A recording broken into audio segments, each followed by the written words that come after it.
Hi friends, मी विठ्ठल जोशी. या व्हिडिओमध्ये आपण 28 डिसेंबर 2020 रोजी RRB NTPCमध्ये दुपारच्या बॅचला आलेले प्रश्न पाहणार आहोत.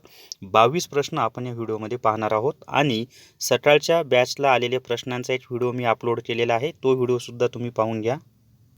RRB NTPC पोस्ट ऑफिसमधील MTS, मेल गार्ड, पोस्टमन या पदासाठी जर तुम्हाला ऑनलाईन टेस्ट सिरीज लावायची असेल तर प्ले स्टोअरवरून परीक्षा हे ॲप डाउनलोड करा आणि विठ्ठल 40 हा कोड वापरून 40% डिस्काउंट मिळवा. तर परीक्षा हे ॲप डाउनलोड करा आणि विठ्ठल 40 हा कोड वापरून 40% डिस्काउंट मिळवा. पहिला प्रश्न आहे, जालियनवाला बाग हत्याकांड केव्हा झाले? तर जालियनवाला बाग हत्याकांड 13 एप्रिल 1919 या दिवशी झाले आणि ही जालियनवाला बाग पंजाब राज्यातील अमृतसर या शहरामध्ये आहे. आणि याच्याशी संबंधित इतरही माहिती तुम्ही लक्षात असू द्या, त्याच्यावर प्रश्न येऊ शकतात तुम्हाला.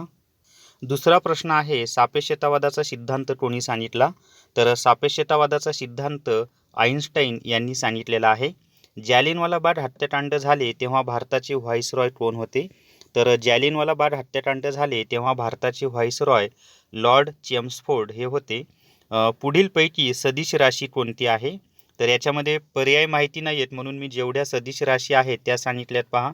बल, संवेग, विस्थापन, वेग, त्वरण, वजन ह्या सर्व सदिश राशी आहेत.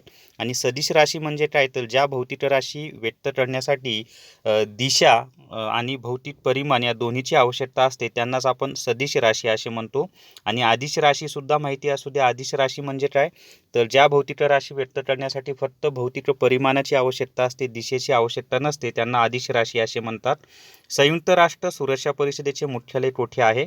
तर संयुक्त राष्ट्र सुरक्षा परिषदेचे मुख्यालय न्यूयॉर्क या ठिकाणी आहे आणि न्यूयॉर्क हे अमेरिका या देशामध्ये आहे.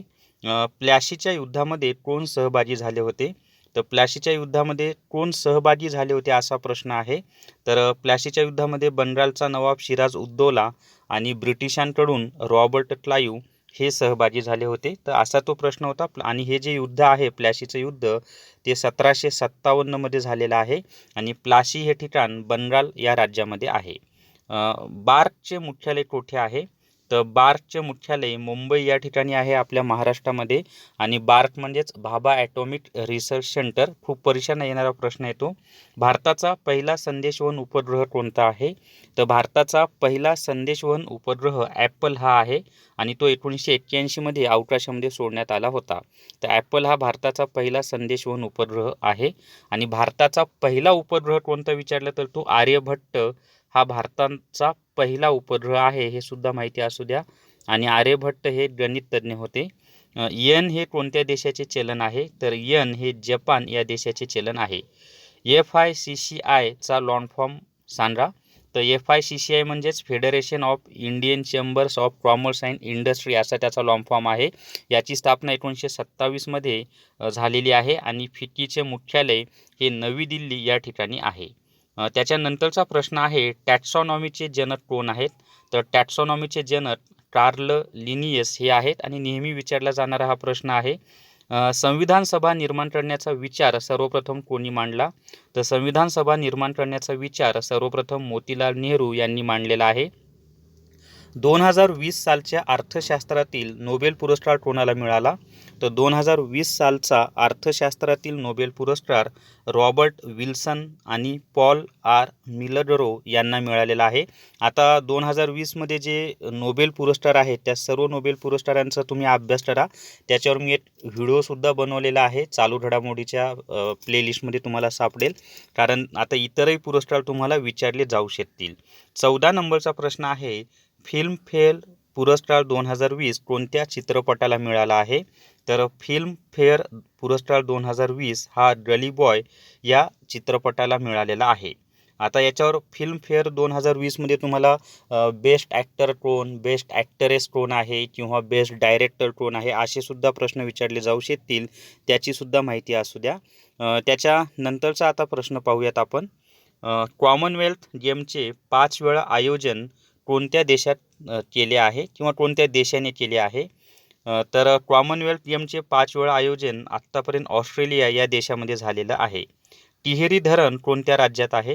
तर टिहरी धरण हे उत्तराखंड या राज्यामध्ये आहे.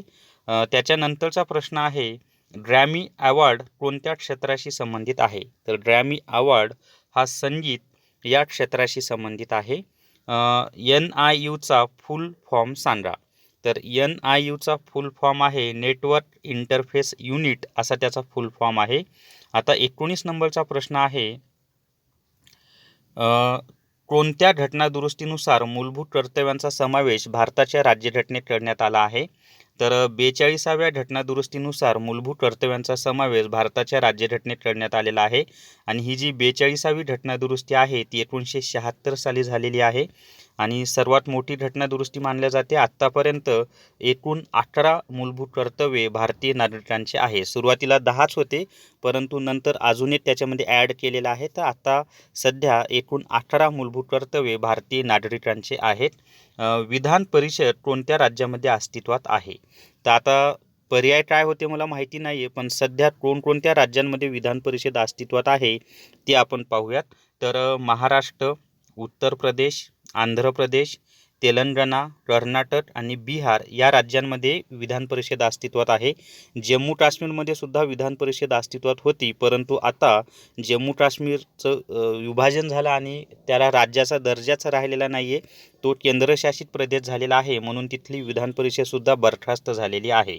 तर या 6 राज्यांमध्ये म्हणजे महाराष्ट्र, उत्तर प्रदेश, आंध्र प्रदेश, तेलंगणा, कर्नाटक आणि बिहार या राज्यांमध्ये सध्या विधान परिषद अस्तित्वात आहे. आणि विधान परिषद हे घटक राज्याच्या विधिमंडळाचं वरिष्ठ सभागृह आहे. जसं संसदेमध्ये राज्यसभा असते तशी घटक राज्यामध्ये विधान परिषद असते. त्याच्यानंतर मोपला उठाव केव्हा झाला? तर मोपला उठाव हा 1921 झालेला आहे आणि हा केरळ या राज्यामध्ये झालेला आहे. आणि शेवटचा प्रश्न, जड पाण्याचे रेणुसूत्र काय आहे? तर जड पाण्याचे रेणुसूत्र D2O असे आहे. तर या व्हिडिओमध्ये आपण सामान्य ज्ञानावर आधारित 22 प्रश्न पाहिलेले आहेत आणि आजचे जे प्रश्न येतील त्याचे व्हिडिओ मी एक 4-5 वाजता टाकेल आणि एक रात्री टाकेल. तर या व्हिडिओमध्ये एवढीच माहिती. हा व्हिडिओ तुमच्या मित्रांसोबत, इतर व्हॉट्सअप ग्रुपवर आणि टेलिग्राम चॅनलवर जास्तीत जास्त शेअर करा आणि विठ्ठल जोशी माझं चॅनल सबस्क्राईब करा. Thank you very much.